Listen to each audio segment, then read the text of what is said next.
kita selalu ucapkan syukur kepada Allah Subhanahu wa taala di hari ini, hari Jumat tanggal berapa ini? Tanggal 18 tahun 2022. Kita tahu semuanya bahwa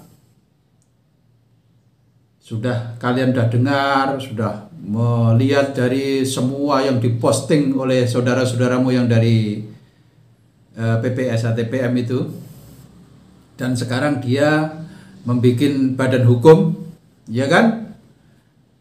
Tapi ayo kita kembali kepada awal, ke awal mula, ya kan? Pertama, saudara BRD membuat badan hukum juga yang namanya PPS HTPM. Kemudian diserahkan kepada yang sekarang mengaku ketua. Dengan video-videonya ada dan sebagainya. Terus berjalan terus sampai sekarang. Kemudian sekarang membuat badan hukum yang namanya Persaudaraan Setia Hati Teratai. Jadi itu adalah produk hukum. Yang namanya produk hukum yang dikeluarkan oleh negara, kita juga harus menghargai itu. Tapi akan kita lihat sebenarnya prosesnya bagaimana, ya kan? Prosesnya bagaimana akan kita lihat. Ya, suatu jalan apa? Masih ada proses hukum yang harus kita lalui karena negara kita adalah negara Republik Indonesia.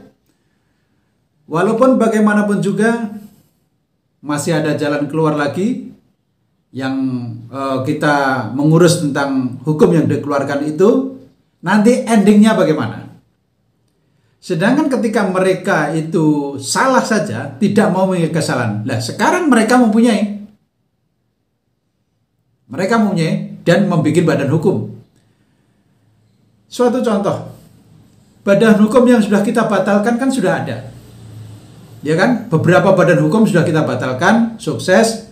Dan kita mengakui semuanya bahwa badan hukum itu sudah dibatalkan semua. Clear?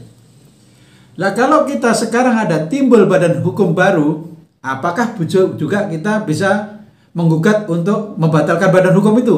Kita lihat akan proses selanjutnya. Nah, kita tidak akan mengacu kepada hal-hal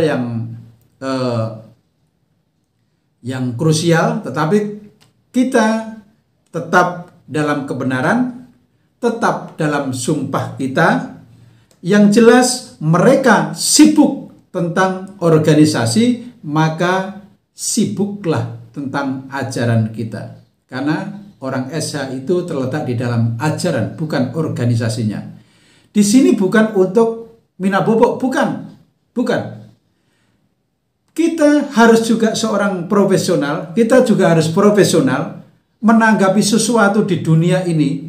Ini adalah proses semuanya.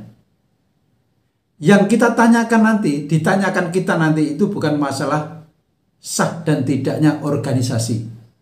Yang ditanyakan nanti di hadapan Allah adalah benar dan tidaknya kita berbuat. Nah, dalam kita memegang suatu organisasi, benarkah yang sebenarnya berhak itu kita atau bukan? Benarkah kita yang mengaku benar ini kemudian salah di hadapan Allah? Apakah sebaliknya, bahwa kita mengaku benar disalahkan oleh Allah, sedangkan di dunia ini kita yang dipersalahkan ternyata di hadapan Allah adalah dibenarkan? Itu semua bisa terjadi karena di dunia ini adanya hanya nafsu dalam menguasai persoalan. Jadi saya minta kepada saudara-saudaraku semua, tetaplah dalam sumpahmu, karena sumpahmu adalah mengembangkan persaudaraan setia hati teratai, mengembangkan ilmu SH yang sudah kalian dapatkan. Tentang organisasi, insya Allah kita tetap akan urus dengan baik. Jangan terpengaruh berita yang bolak-balik berita itu dilancarkan oleh saudara-saudaramu itu. Berita IPSI sudah reda, sekarang kembali tentang BH. Katanya tidak perlu BH, ternyata membuat BH. Saudaraku semua, marilah kita secara optimis, paling tidak disalahkan oleh manusia, tapi di hadapan Allah kita tidak salah. Kita tetap memperjuangkan kebenaran karena kebenaran mutlak dari Allah Subhanahu wa taala. Assalamualaikum warahmatullahi wabarakatuh.